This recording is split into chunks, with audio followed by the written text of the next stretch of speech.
करता हूँ आप सभी का जिगंतु लर्निंग प्लेटफॉर्म पे। आज इस लाइव सेशन में पॉलिटी का सेकंड पार्ट लेकर के आया हूँ। इसके पिछले लाइव सेशन में मैंने 1 से लेकर के 100 मतलब लगभग 100 क्वेश्चन मैंने कंप्लीट करवा दिया था पॉलिटी का सुपर स्ट्रेटेजी के।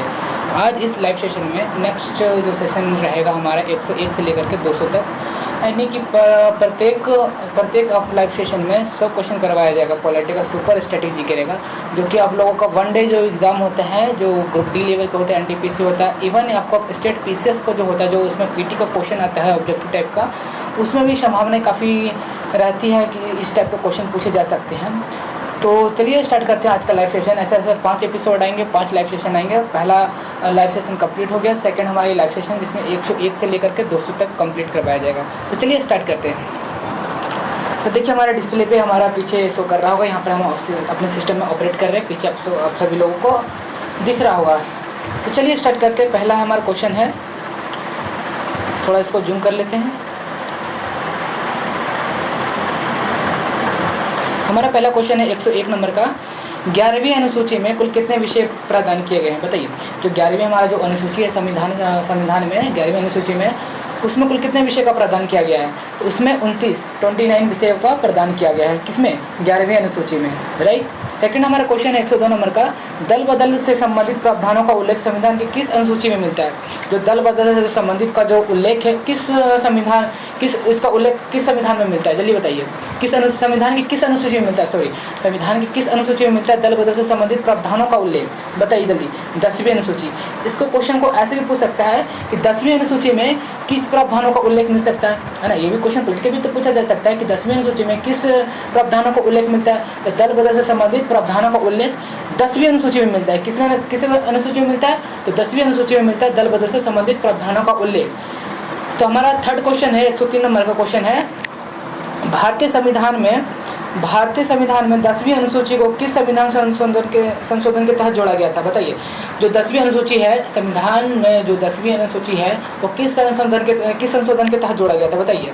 10वीं अनुसूची को किस संविधान संशोधन के तहत जोड़ा गया था? बताइए। तो 52वें संविधान संशोधन के तहत जोड़ा गया था 1985 ईस्वी में। 1985 ईस्वी में, या फिर तो ऐसे भी पूछ सकता है 52वें संविधान संशोधन कब किया गया था? 52वें संविधान 52 संविधान संशोधन कब किया गया था? 1985 ईस्वी में। कब किया गया था? 1985 ईस्वी में। 1985 ईस्वी में 52वें संविधान संशोधन किया गया था। इसमें किस चीज़ का उल्लेख किया गया था? 10वीं अनुसूची को, 52वें संविधान संशोधन में 10वीं अनुसूची को ऐड किया गया था, राइट। चलिए हमारा फोर्थ क्वेश्चन देखते हैं। नेक्स्ट हमारा क्वेश्चन देखते हैं। देखिए, एक क्वेश्चन से 2 क्वेश्चन भी बन सकते हैं, एक इधर से एक इधर से, लेफ्ट एंड राइट 2 क्वेश्चन बन सकते हैं। जैसे मैंने इसके पिछले वीडियो में बताया कि 52वें संविधान संशोधन कब बनाया गया था? 1985 ईस्वी में। और उसके रिलेटेड इसमें ये पूछा गया 10वीं अनुसूची को किस संविधान संशोधन के तहत जोड़ा गया था? 52वें संविधान संशोधन के तहत जोड़ा गया था। कब जोड़ा गया था? 1985 ईस्वी में, राइट। उसके बाद हमारा 4th नंबर का क्वेश्चन देखते हैं, 104 नंबर का क्वेश्चन देखते हैं। भारत के विभिन्न पदाधिकारियों जैसे राष्ट्रपति, उपराष्ट्रपति, मंत्री, उच्चतम एवं उच्च न्यायालय के न्यायाधीशों द्वारा ली जाने वाली शपथ उल्लेख किस अनुसूची में मिलता है? देखिए, जो सुप्रीम कोर्ट होते हैं और जो हाई कोर्ट होते हैं, जो उनमें जो न्यायाधीश होते हैं उनका शपथ उनका जो शपथ होता है किस अनुसूची में रखा गया है? किस अनुसूची में मिलता है? बताइए। जो उच्च हाई कोर्ट और जो सुप्रीम कोर्ट के जो न्यायाधीश होते हैं उनका जो शपथ होता है, और राष्ट्रपति, उपराष्ट्रपति, मंत्री का जो शपथ होता है, किस अनुसूची में उसका उल्लेख मिलता है? बताइए। उसका किस अनुसूची में मिलता है? तो 3री अनुसूची में मिलता है। 3री अनुसूची में शपथ लेने का प्रावधान किया गया, शपथ लेने का उल्लेख किया गया है। किन किन लोगों का? राष्ट्रपति, उपराष्ट्रपति, मंत्री, हाई कोर्ट के न्यायाधीश और सुप्रीम कोर्ट के न्यायाधीश, यानी उच्च न्यायालय के न्यायाधीश और उच्चतम न्यायालय के न्यायाधीश के द्वारा ली गई शपथ का उल्लेख अनुसूची में मिलता है। तो 3री अनुसूची में मिलता है, राइट। Question clear. उसके बाद देखते हैं हमारा 5वें नंबर का क्वेश्चन देखते हैं। देखिए 105 नंबर का क्वेश्चन क्या कहता है? विभिन्न राज्य, देखिए यहाँ से हमारा क्वेश्चन, एक मिनट, विभिन्न राज्यों तथा केंद्र शासित प्रदेशों के भी, हाँ देखिए, विभिन्न राज्यों तथा केंद्र शासित प्रदेशों के राज्यसभा में प्रतिनिधित्व का वितरण किस अनुसूची में मिलता है? विभिन्न राज्यों तथा केंद्र शासित प्रदेशों के राज्यसभा में प्रतिनिधित्व का वितरण किस अनुसूची में मिलता है? तो इसका आंसर क्या हो जाएगा? चौथी अनुसूची। चौथी अनुसूची में किस चीज़ का विवरण क्या क्या बताइए? विभिन्न राज्यों तथा केंद्र शासित प्रदेशों को राज्यसभा में प्रतिनिधित्व का वितरण किस अनुसूची में मिलता है? बताइए, चौथी अनुसूची में, राइट। उसके बाद छठे नंबर क्वेश्चन क्या कहता है हमारा? केंद्र व राज्यों के बीच शक्तियों के बंटवारे का उल्लेख किस अनुसूची में किया गया है? देखिए, जो स्टेट हमारा जो है और जो सेंट्रल स्टेट है, स्टेट और सेंट्रल के जो बीच में जो पावर है, उन दोनों के बीच में डिफरेंस किस अनुसूची में मिलता है? बताइए, दोनों का डिफरेंस किस अनुसूची में मिलता है? सेंट्रल और स्टेट के बीच में, केंद्र और राज्यों के बीच के शक्तियों को जो बंटवारा किया गया है वो किसके बीच में? ये अनुसूची इसका उल्लेख किस अनुसूची में मिलता है? तो सातवीं अनुसूची में। सातवीं अनुसूची में केंद्र व राज्यों का बीच का जो शक्ति का जो बंटवारा किया गया उन सभी चीज़ों का उल्लेख मिलता है सातवीं अनुसूची में, राइट। उसके बाद हमारा क्वेश्चन है, सातवें नंबर का क्वेश्चन है, सातवें नंबर को क्या कहता है हमारा क्वेश्चन? देखिए, संघ सूची, राज्य सूची तथा संवर्ती सूची को किस अनुसूची के अंतर्गत रखा गया है? सातवीं अनुसूची। सातवीं अनुसूची में संघ सूची, राज्य सूची और संवर्ती सूची को किस अनुसूची के अंतर्गत रखा गया था? सातवीं अनुसूची, राइट। उसके बाद आठवें नंबर क्वेश्चन है, वर्तमान में संघ सूची में कितने विषय हैं? बताइए, वर्तमान में संघ सूची में कुल कितने विषय हैं? तो 100। टिप्पणी देखिए, यहाँ पर देखिए लिखा हुआ है, संविधान लागू होने के समय इसमें 97 विषय थे। जब संविधान लागू हुआ था, कब लागू हुआ था? बताइए, 26 जनवरी 1985 ईस्वी में, और बनकर तैयार कब किया गया था? 6 दिसंबर 1946 ईस्वी में। लागू हुआ था 26 जनवरी 1950 ईस्वी में। लेकिन यहाँ कर जब संविधान लागू होने के समय, इस समय 97 विषय थे। कब? जब संविधान जब लागू हो रहा था उसी समय 97 विषय थे। वर्तमान में संघ सूची में कितने विषय है? तो 100 विषय है, राइट। उसके बाद हमारे 9वें नंबर का क्वेश्चन देखते हैं, वर्तमान में राज्य सूची में कितने विषय है? वर्तमान में राज्य सूची में कुल कितने विषय? 61 विषय, और संविधान लागू होने के समय 66 विषय थे, राइट। उसके बाद हमारा 10वें नंबर का क्वेश्चन है, संविधान के लागू होने के समय संवर्ती सूची में कितने विषय थे? संविधान लागू होने के समय संवर्ती सूची में कुल कितने विषय थे? 47 विषय थे। कितने विषय थे? 47। वर्तमान में कितने विषय? वर्तमान में 52 विषय है। वर्तमान में कितने विषय? 52 विषय। किस चीज़ में? संवर्ती सूची में। संवर्ती सूची में कुल कितने विषय? अभी वर्तमान में कितने? 52 विषय। और जिस दिन संविधान लागू हुआ था 26 जनवरी 1950 में, उस समय कितना था? 47। चलिए नेक्स्ट क्वेश्चन देखते हैं। नेक्स्ट क्वेश्चन हमारा, किस सूची में दिए गए विषय का सिर्फ केंद्र सरकार कानून बना सकती है? किस विषय में दिए गए विषय पर सिर्फ केंद्र सरकार, जो सेंट्रल गवर्नमेंट है, वो सिर्फ वही उस पर कानून बना सकती है? बताइए, संघ सूची। संघ सूची पर केवल सेंट्रल गवर्नमेंट ही कानून बना सकती है, लॉ पारित कर सकती है, सेंट्रल गवर्नमेंट ही बना सकती है, इसके अलावा और कोई नहीं बना सकते, राइट। सेकंड हमारा क्वेश्चन है, 112 नंबर का क्वेश्चन हमारा है, किस सूची में दिए गए विषय पर केंद्र तथा राज्य दोनों सरकारें कानून बना सकती है, परंतु विशेष रूप से समान होने पर केंद्र सरकार का कानून मान्य होंगे? मतलब जो स्टेट गवर्नमेंट है और जो सेंट्रल गवर्नमेंट है, दोनों एक साथ एकजुट मिलकर के कानून बनाते हैं। वो किस चीज़ के बारे में बना सकते हैं? संवर्ती सूची में। संवर्ती सूची में दोनों स्टेट मिलकर बनाते हैं, स्टेट गवर्नमेंट और सेंट्रल गवर्नमेंट। लेकिन अगर सेंट्रल गवर्नमेंट बना सकती है तो संघ सूची के ऐसा उसमें जो कानून पारित किया जाता है उसमें सेंट्रल गवर्नमेंट ही बना सकती है, न कि स्टेट गवर्नमेंट। लेकिन जो संवर्ती सूची है उसमें स्टेट गवर्नमेंट और सेंट्रल गवर्नमेंट दोनों ज्वाइंट होकर के बनाते हैं उनमें कानून, जो भी पारित करना रहता है, राइट। उसके बाद हमारा 113 नंबर का क्वेश्चन देखते हैं। 113 नंबर का क्वेश्चन है, किस अनुसूची में अनुसूचित क्षेत्रों और अनुसूचित जनजातियों के प्रशासन तथा नियंत्रण के बारे में उल्लेख मिलता है? बताइए, किस अनुसूची में? अनुसूची पूछा है, किस अनुसूची में अनुसूचित क्षेत्रों और अनुसूचित जनजातियों के प्रशासन, जो अनुसूचित क्षेत्र है और जो अनुसूचित जनजातियों के जो प्रशासन है और इन सभी का नियंत्रण किस उल्लेख में मिलता है? किस अनुसूची के उल्लेख में मिलता है? बताइए, किस अनुसूची के उल्लेख में मिलता है? तो 5वीं अनुसूची। 5वीं अनुसूची में किस चीज़ का उल्लेख मिलता है? प्लेट के भी क्वेश्चन पूछा जा सकता है। 5वीं अनुसूची में किस चीज़ का उल्लेख मिलता है? जो अनुसूचित क्षेत्रों का जो प्रशासन है और अनुसूचित जनजातियों का जो प्रशासन है, इन दोनों को नियंत्रण करने वाले कौन है? 5वीं अनुसूची है। इसी में इसका उल्लेख मिलता है 5वीं अनुसूची में, राइट। उसके बाद हमारा 114 नंबर का क्वेश्चन है, असम, मेघालय, त्रिपुरा और मिजोरम राज्य के जनजातीय क्षेत्रों के प्रशासन के बारे में किस अनुसूची में विवरण मिलता है? बताइए, असम, मेघालय, त्रिपुरा और मिजोरम राज्य के जनजातीय क्षेत्रों के प्रशासन के बारे में किस अनुसूची में विवरण मिलता है? तो 6ठी अनुसूची में। 6ठी अनुसूची में असम, मेघालय, त्रिपुरा और मिजोरम राज्य के जनजातीय क्षेत्रों के प्रशासन के बारे में विवरण मिलता है, राइट। किस अनुसूची में मिलता है? तो 6ठी अनुसूची में मिलता है। उसके बाद देखिए हमारा 15वां नंबर का क्वेश्चन है, 115 नंबर वाला। संविधान लागू होने के समय 8वीं अनुसूची में कितनी भाषाएं शामिल की गया था? कितनी भाषाओं को शामिल किया गया था बताइए?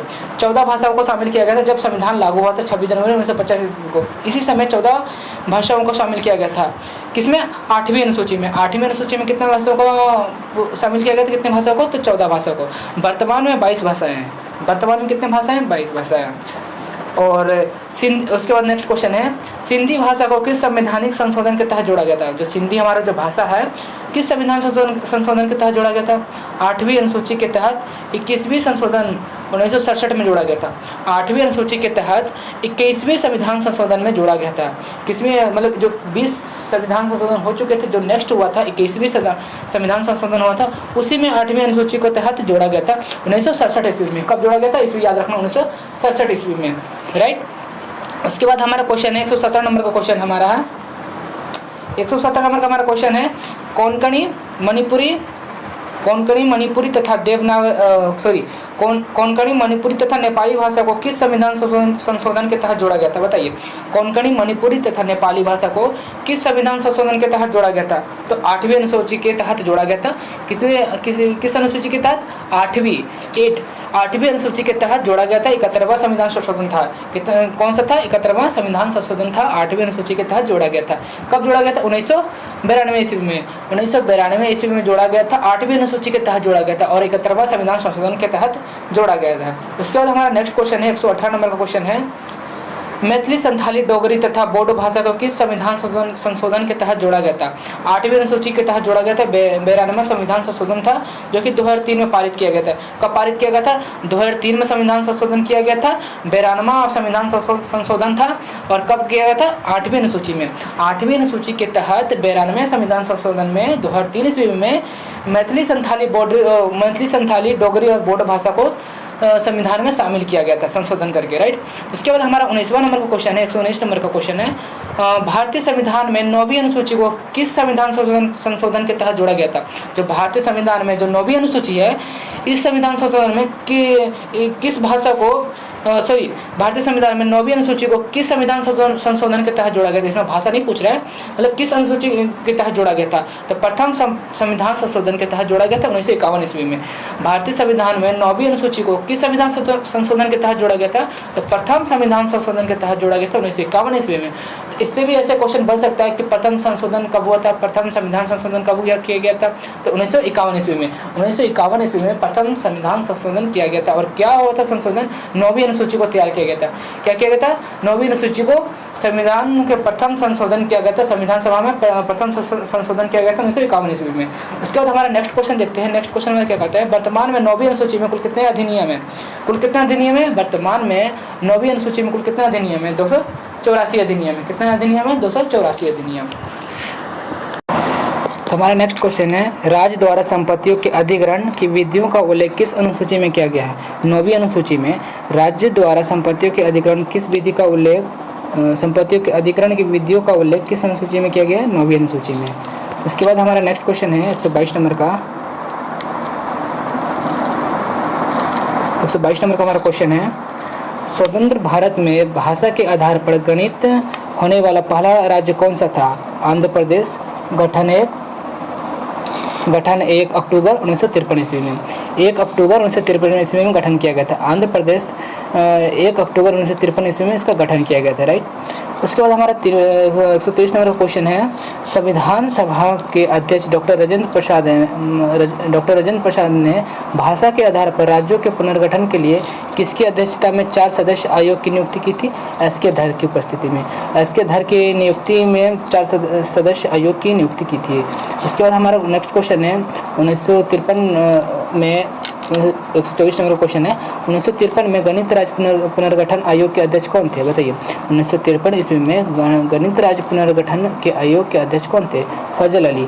फजल अली किस, ऐसे भी क्वेश्चन पूछ सकता है, फजल अली किस आयोग के अध्यक्ष थे? तो गणित राज्य पुनर्गठन के आयोग के अध्यक्ष थे कब? 1953 ईस्वी में, 1953 ईस्वी में, राइट। उसके बाद हमारा नेक्स्ट क्वेश्चन 125 नंबर का है, भारत में क्षेत्रीय परिषद का गठन किसके द्वारा किया जाता है? भारत में क्षेत्रीय परिषद का गठन किसके द्वारा किया जाता है? राष्ट्रपति के द्वारा। राष्ट्रपति द्वारा गठित क्षेत्रीय परिषद का अध्यक्ष कौन होता है? केंद्रीय गृह मंत्री और राष्ट्रपति द्वारा मनोनीत कोई भी केंद्रीय मंत्री। राष्ट्रपति द्वारा मनोनीत कोई भी केंद्रीय मंत्री, राइट।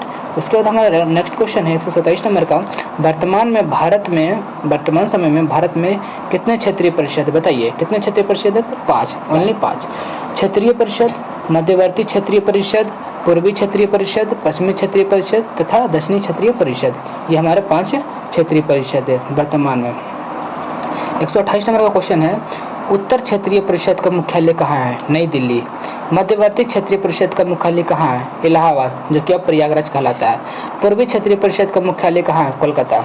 पश्चिमी क्षेत्रीय परिषद का मुख्यालय कहाँ है? मुंबई में। उसके बाद हमारा है दक्षिणीय क्षेत्रीय परिषद का मुख्यालय कहाँ है? चेन्नई में। नीति निर्देशक तत्व का उल्लेख संविधान के किस भाग में किया गया? बताइए। भाग 4 में, भाग 4 में नीति निर्देशक तत्व का उल्लेख किया गया है संविधान के भाग 4 में। उसके बाद हमारा नेक्स्ट क्वेश्चन है 134 नंबर का, नीति निर्देशक तत्व का उल्लेख संविधान के किस अनुच्छेद में किया गया? बताइए। अनुच्छेद 31 से लेकर 51 तक नीति निर्देशक तत्व का उल्लेख किया गया है। मौलिक अधिकार का उल्लेख संविधान के किस भाग में किया गया? भाग 3 में मौलिक अधिकार का उल्लेख किया गया। मौलिक अधिकार का उल्लेख संविधान के किस अनुच्छेद में किया गया? किस अनुच्छेद में किया गया? बताइए। यहाँ भाग पूछ रहा है या अनुच्छेद पूछ रहा है? भाग हमारे जो मूल संविधान में भाग 22 है और मूल संविधान के अनुच्छेद कितने हैं? मूल संविधान में कितने अनुच्छेद है? 395 मूल संविधान में 395 अनुच्छेद है और कितने भाग है? तो 22 भाग है, राइट। उसके बाद हमारा नेक्स्ट क्वेश्चन है मौलिक अधिकार का 135 नंबर का, मौलिक अधिकार का उल्लेख संविधान के किस अनुच्छेद में मिलता है? अनुच्छेद 12 से 35 तक। उसके बाद हमारा नेक्स्ट क्वेश्चन 136 नंबर का, मूल कर्तव्य का उल्लेख संविधान के किस भाग में किया गया? बताइए। 4 के का मूल कर्तव्य का उल्लेख संविधान के किस भाग में किया गया? 4 के का मूल कर्तव्य का उल्लेख किस अनुच्छेद में किया गया है? देखिए यहाँ पर क्या पूछ रहा है? भाग पूछ रहा है, यहाँ पर अनुच्छेद पूछ रहा है। तो अनुच्छेद हो जाएगा 51 के का भी बोल सकते हो, 51 के ए भी बोल सकते हो, 51 के ए भी बोल सकते हो और 51 के का, राइट। यहाँ पर भाग पूछा गया तो 4 के का। संघ का उल्लेख संविधान के किस भाग में मिलता है? बताइए। संघ का उल्लेख संविधान किस भाग में मिलता है? तो भाग 5 में मिलता है, राइट। उसके बाद संघ का उल्लेख संविधान के किस अनुच्छेद में मिलता है? अनुच्छेद 52 से 151 तक। देखो भाग कभी पूछता है, इसके बाद अनुच्छेद है, तो कभी कन्फ्यूजन मत होना भाग और अनुच्छेद में। भाग हमारे मूल संविधान में कितने थे? 22 भाग थे। अनुच्छेद कितने थे? 395 अनुच्छेद थे मूल संविधान में। जब संविधान बनकर रेडी हुआ था, कब रेडी हुआ था? 26 जनवरी 1950 ईस्वी में रेडी हुआ था, सॉरी लागू हुआ था। 26 जनवरी 1950 ईस्वी में लागू हुआ था। 6 दिसंबर 1946 ईस्वी में बनकर रेडी हुआ था। तो याद रखना, जब बनकर रेडी हुआ था और जब लागू हुआ था तो उस समय मूल संविधान में कुल कितने भाग थे? तो 22 भाग थे। और कुल कितने अनुच्छेद थे? 395 अनुच्छेद थे, राइट। हमारा उसके बाद नेक्स्ट क्वेश्चन है हमारा, राज्य का उल्लेख संविधान के किस भाग में मिलता है? तो भाग 6 में। भाग 6 में मिलता है संविधान, राज्य का उल्लेख मिलता है संविधान में। इसके बाद 141 नंबर का क्वेश्चन है, राज्य का उल्लेख संविधान के किस अनुच्छेद में मिलता है? राज्य का उल्लेख संविधान के किस अनुच्छेद में मिलता है? तो अनुच्छेद 152 से लेकर 237 तक, 152 से लेकर 237 तक। उसके बाद हमारा क्वेश्चन है, संघ एवं राज्यों का उल्लेख संविधान के किस भाग में मिलता है? संघ एवं राज्यों का उल्लेख संविधान के किस भाग में मिलता है? भाग 1 में मिलता है संघ एवं राज्यों का उल्लेख। और उसके बाद हमारा नेक्स्ट क्वेश्चन है 143 नंबर का, संघ एवं राज्यों का उल्लेख संविधान के किस अनुच्छेद में मिलता है? तो एक अनुच्छेद 1 से लेकर 4 तक, यानी भाग 1 में कितना अनुच्छेद है? 1 से लेकर 4 तक। भाग 1 में 1 से लेकर 4 तक अनुच्छेद ही है, 1 से 4 तक ही है। भाग 2 हमारा देखिए यहाँ पर, नागरिकता का उल्लेख संविधान के किस भाग में मिलता है? तो भाग 2। तो भाग 2 में नागरिकता का उल्लेख मिलता है, जिसमें कितने 5 से लेकर के 11 तक अनुच्छेद आते हैं। देखिए हमारे नेक्स्ट वही पूछ रहा है क्वेश्चन, नागरिकता का उल्लेख संविधान के किस अनुच्छेद में किया गया? 5 से लेकर 11 तक। पंचायती राज का उल्लेख संविधान के किस भाग में मिलता है? तो भाग 9। पंचायती राज का उल्लेख संविधान के किस अनुच्छेद में मिलता है, या फिर अनुच्छेद के किस भाग में किया गया है? देखिए पंचायती राज का उल्लेख संविधान के किस अनुच्छेद में किया गया है? तो अनुच्छेद 243 क से लेकर 243 न तक, टावर्ग ना तक है, ठीक है ना। इसके बाद हमारा 148 का क्वेश्चन है, 148 नंबर का क्वेश्चन है, संघ और राज्यों के बीच के संबंध के बारे में उल्लेख किस भाग में मिलता है? बताइए। संघ और राज्यों के बीच के जो संबंध के बारे में जो उल्लेख मिलता है किस भाग में मिलता है? तो भाग 11 में। और राज्यों के बीच, देखिए यहाँ पर क्वेश्चन छूट गया, केंद्र और राज्यों के बीच, यहाँ केंद्र होगा, यहाँ पर टाइपिंग मिस्टेक हुआ, केंद्र एवं राज्यों के बीच होगा। केंद्र एवं राज्यों के बीच के बारे में उल्लेख किस अनुच्छेद में मिलता है? तो अनुच्छेद 245 से 263 तक केंद्र और राज्यों के बीच के बारे में उल्लेख, यानी कि दोनों के जो संबंध के बारे में जो उल्लेख मिलता है किस अनुच्छेद में मिलता है? 245 से लेकर 263 तक। तो संघ यहाँ पर होगा, संघ एवं राज्यों के बीच, केंद्र नहीं होगा, संघ होगा। संघ और राज्यों के बीच के बारे में उल्लेख किस अनुच्छेद में? अनुच्छेद 245 से 263 तक। एक्चुअली टाइपिंग में मिस्टेक हो गया होगा।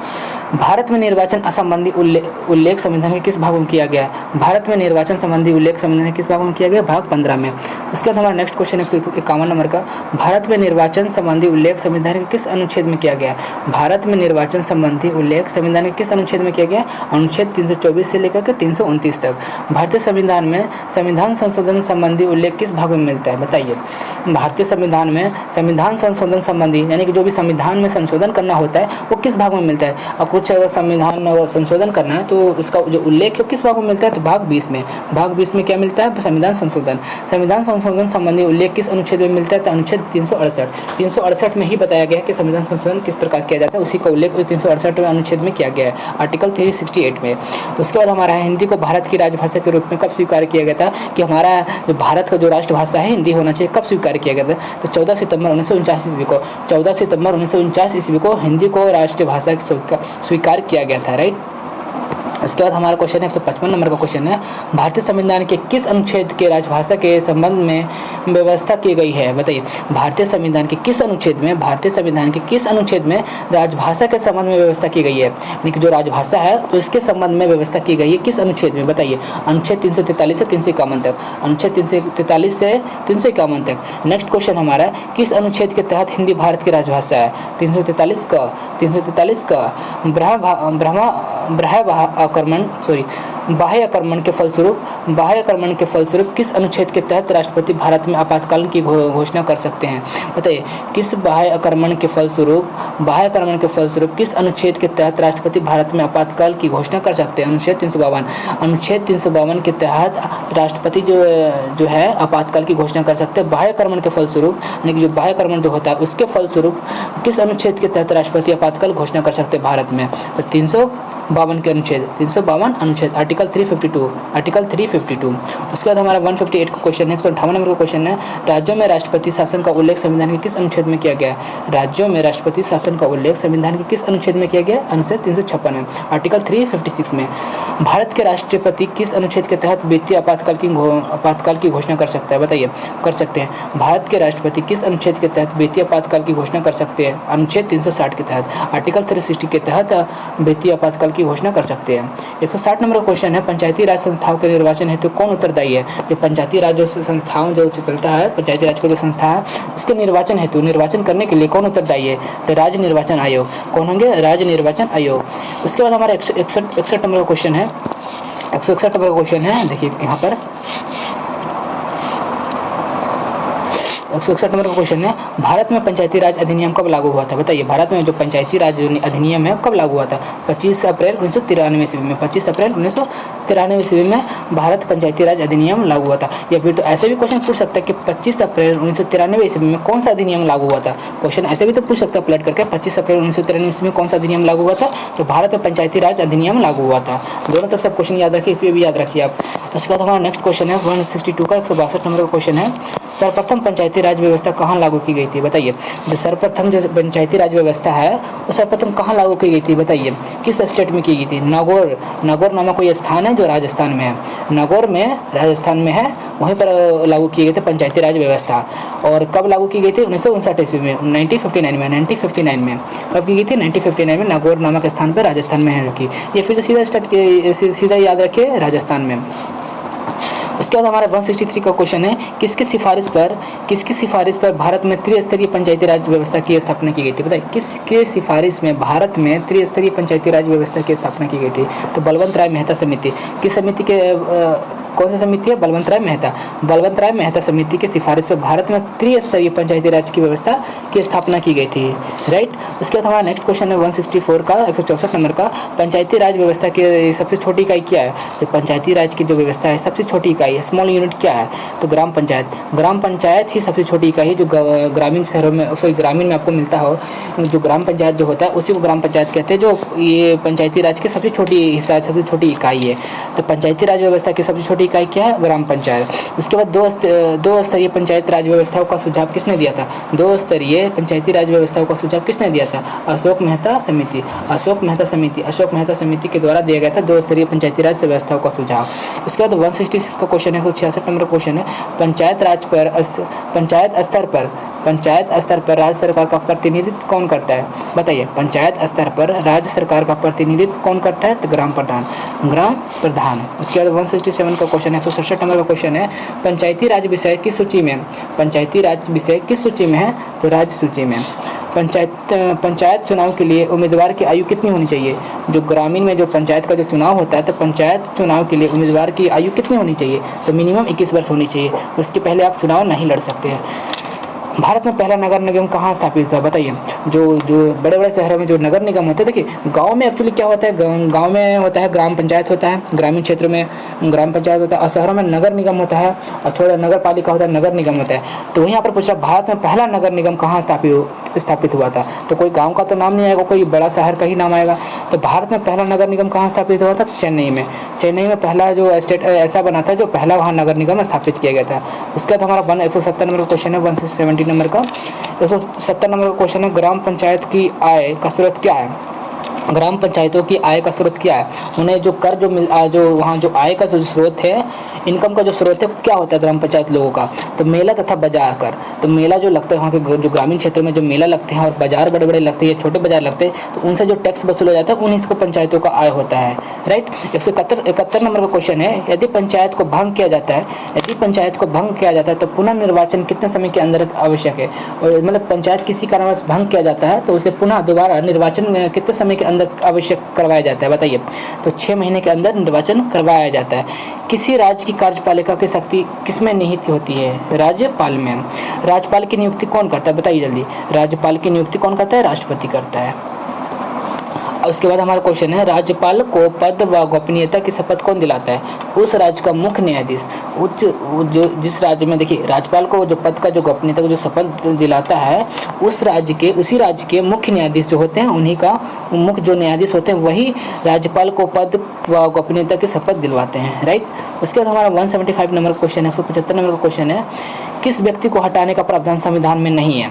ऑफकोर्स राज्यपाल ही होंगे। किस व्यक्ति को हटाने का प्रावधान संविधान में नहीं है? राज्यपाल को। तो राज्यपाल की कार्यपालिका कितने वर्षों तक होता है? 5 वर्षों तक। राज्यपाल का वेतन भत्ता किस कोष से आता है? बताइए। राज्यपाल का जो वेतन भत्ता है किस कोष से आता है? तो राज्य की संचित निधि से। राज्य सरकार का संवैधानिक प्रमुख कौन होता है? राज्य सरकार का जो संवैधानिक प्रमुख होता है कौन होता है? राज्यपाल होता है।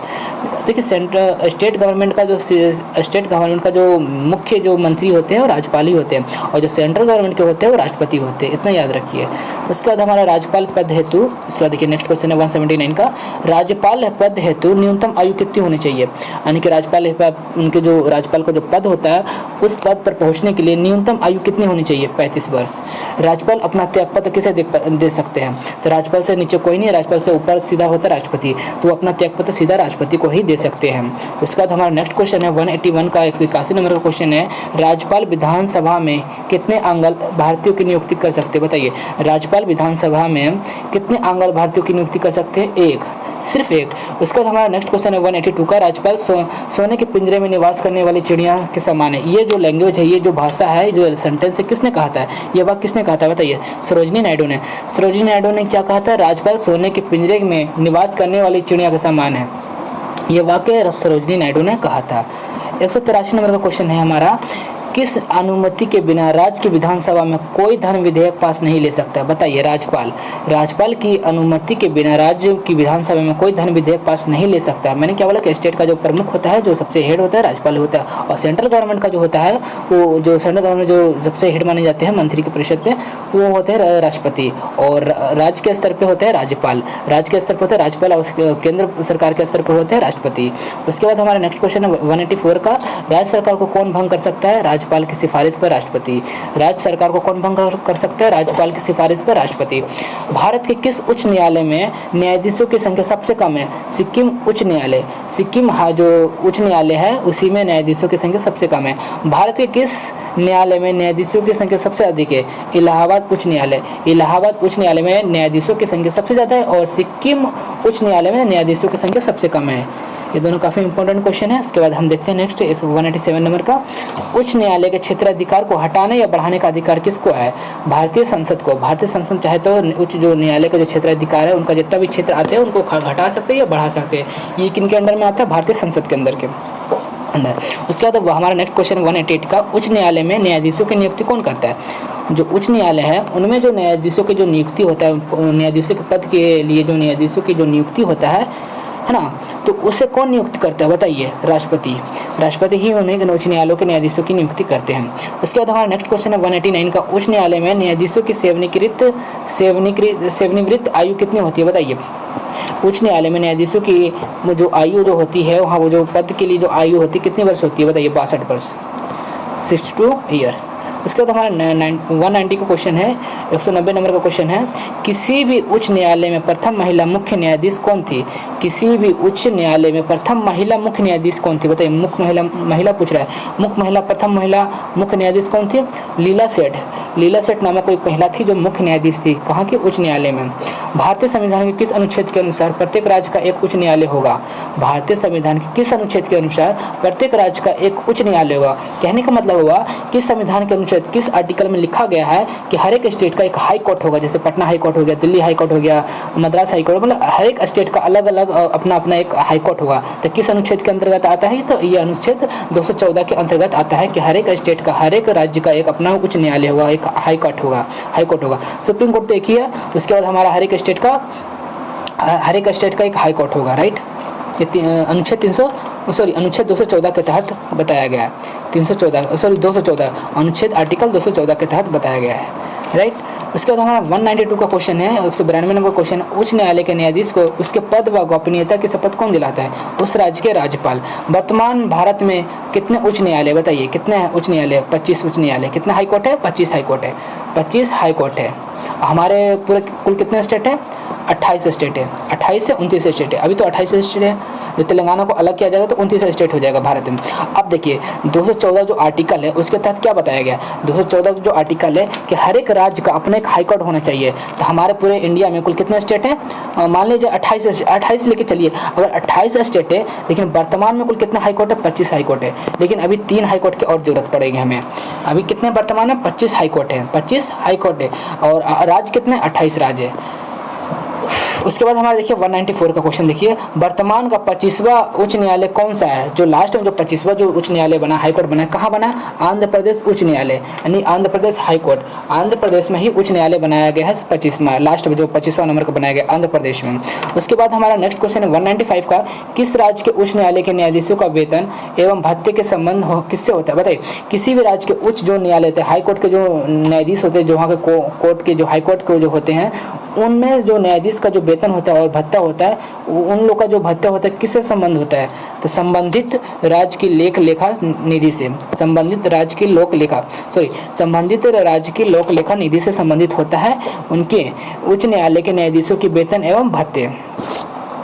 किससे संबंधित होता है? लोक लेखा निधि से, राज्य के लोक लेखा निधि से। उसी राज्य के, जिस राज्य के उच्च न्यायालय का जो न्यायाधीश है उसी राज्य के लोक लेखा निधि से संबंधित रहता है। उसके बाद हमारा नेक्स्ट क्वेश्चन देखते हैं 196 का, भारतीय संविधान का संरक्षक व व्याख्याकार कौन होता है? बताइए। सर्वोच्च न्यायालय, सुप्रीम कोर्ट। सर्वोच्च न्यायालय सुप्रीम कोर्ट क्या होता है? भारतीय संविधान का संरक्षक और व्याख्याकार कौन होता है? वही सुप्रीम कोर्ट है, जो दिल्ली सुप्रीम कोर्ट है। संविधान के किस भाग में संघीय न्यायपालिका, संविधान के किस भाग में संघीय न्यायपालिका का उल्लेख किया गया? बताइए। संविधान के किस भाग में संघीय न्यायपालिका का उल्लेख किया गया? भाग 5 में। उसके बाद 198 का क्वेश्चन है, 198 नंबर क्वेश्चन है, उच्चतम न्यायालय का गठन संबंधी प्रावधान संविधान के किस अनुच्छेद में किया गया? बताइए। अनुच्छेद 124 नंबर में। 199 नंबर का क्वेश्चन है, किस अधिनियम के अंतर्गत सर्वोच्च न्यायालय की स्थापना की गई थी? बताइए। किस अधिनियम के अंतर्गत सर्वोच्च न्यायालय जो सुप्रीम कोर्ट है कि उसके जो स्थापना किया गया था, किस अधिनियम के तहत? बताइए। रेगुलेटिंग एक्ट 1773 ईस्वी में, रेगुलेटिंग एक्ट 1773 में। कब किया गया था? 1773 ईस्वी में। हमारा लास्ट क्वेश्चन है 200 नंबर का क्वेश्चन है, संविधान के मूल रूप से सर्वोच्च न्यायालय में एक मुख्य न्यायाधीश सहित कितने न्यायाधीशों की व्यवस्था की गई थी? बताइए। एक मुख्य न्यायाधीश सहित कितने न्यायाधीशों की व्यवस्था की गई थी? कि उसमें रहेंगे एक मुख्य न्यायाधीश, लेकिन इनके अलावा और कितने न्यायाधीशों की व्यवस्था की गई थी? तो 8। तो यहाँ पर हमारा होता है लाइव सेशन अंत। 101 से लेकर के 200 क्वेश्चन तक सॉल्व कर दिया गया, बता दिया गया है। ऐसे ऐसे अभी लगातार 3 वीडियो और आएंगे, लगभग 500 क्वेश्चन आप लोगों को पूरा करवाया जाएगा। तो चलिए मिलते हैं नेक्स्ट वीडियो में।